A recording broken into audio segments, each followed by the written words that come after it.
আসসালামু আলাইকুম, welcome to my another class. আজকে আমরা উইলিয়াম ব্ল্যাকের একটা পয়েম নিয়ে আলোচনা করব।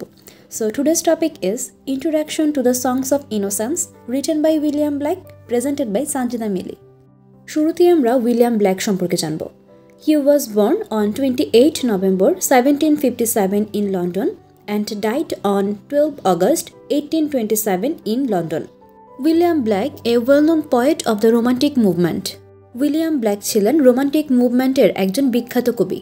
হি was an English poet, painter and printmaker. His notable works songs of innocence and of experience, the marriage of heaven and hell, Jerusalem, Milton. William Blake's spouse's name is Catherine Boucher. So এই ছিল William Blake সম্পর্কে একটা basic ধারণা। এবার আমরা poem সম্পর্কে জানব।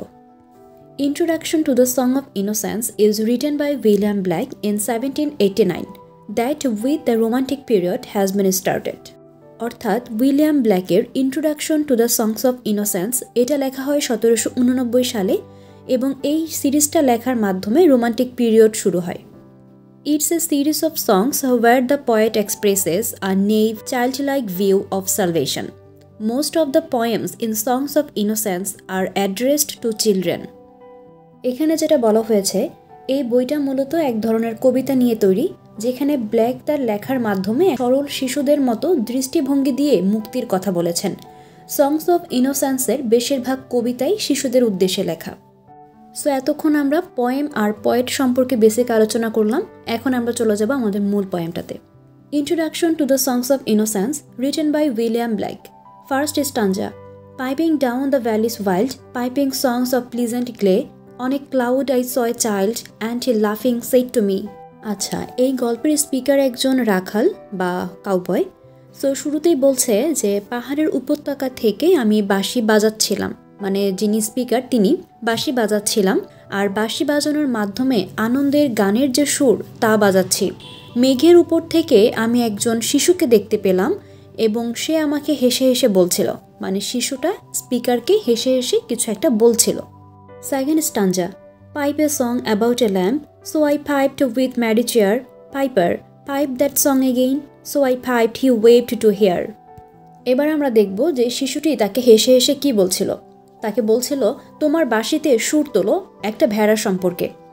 সুতরাং আমি আনন্দের সাথে বাঁশি বাজাতে শুরু করলাম। বংশীবাদক, বাঁশি বাজাও ওই গানটি আবারও। So I piped he waved to hear. সুতরাং আমি বাঁশিটি বাজালাম এবং সে এই বাঁশির গানটি শুনে কেঁদেছিল। Third stanza. Drop thy pipe, thy happy pipe, sing thy songs of happy cheer, so I sang the same again, while he waved with joy to hear. So we know that thy means you. শুরুতেই বলছে, তোমার বাঁশিটি রেখে দাও, তোমার সুন্দর বাঁশিটি, এবার তুমি বাঁশির বদলে তোমার নিজের সুরে গান গাও। সুতরাং আমি গাইলাম একই গান এবং যখন আমি গান গাচ্ছিলাম তখন সে আমার গান শুনে আনন্দের সাথে কাঁদছিল। Fourth stanza. Piper, sit thee down and write in a book that all may read, so he vanished from my sight and I plucked a hollow reed. Piper মানে হচ্ছে বংশীবাদক। তো বলছে, বংশীবাদক তুমি নিচে বসো এবং লিখো। In a book that all may read, একটা বইয়ে যাতে তোমার যে গানের কথাগুলো তা সবাই পড়তে পারে।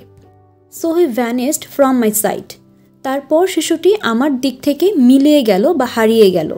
And I plucked a hollow read, এবং আমি তুললাম একটা নলখাকড়া জাতীয় গাছ বা কাশফুল জাতীয় কোনো একটা গাছ সে তুলল। Stanza 5। And I made a rural pen, and I stained the water clear, and I wrote my happy songs every child may joy to hear. সেই গাছটা সে কেন তুলেছিল আমরা এই স্টাঞ্জাতে জানতে পারবো। শুরুতেই বলছে, and I made a rural pen, এবং আমি তৈরি করলাম একটা গ্রাম্য কলম।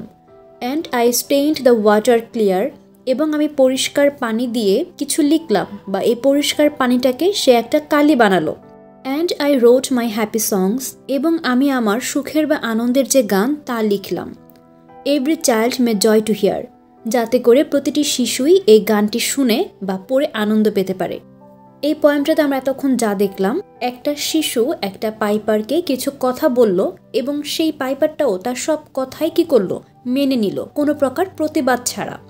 অর্থাৎ এখানে ছোটবেলার অ্যাক্টিভিটিগুলো বা থটসগুলোকে তুলে ধরা হয়েছে। আমরা এখানে শিশুদের পিরিয়ডটা দেখতে পেলাম। সো এই ছিল আমাদের টোটাল পয়েমটা, লাইন বাই লাইন এক্সপ্লেন করার ট্রাই করেছি, আই হোপ বোঝাতে পেরেছি। তো আজকের ক্লাসটা এই পর্যন্তই ছিল, চলে আসবো নতুন কোনো টপিক নিয়ে। টিল দেন, আল্লাহ হাফেজ।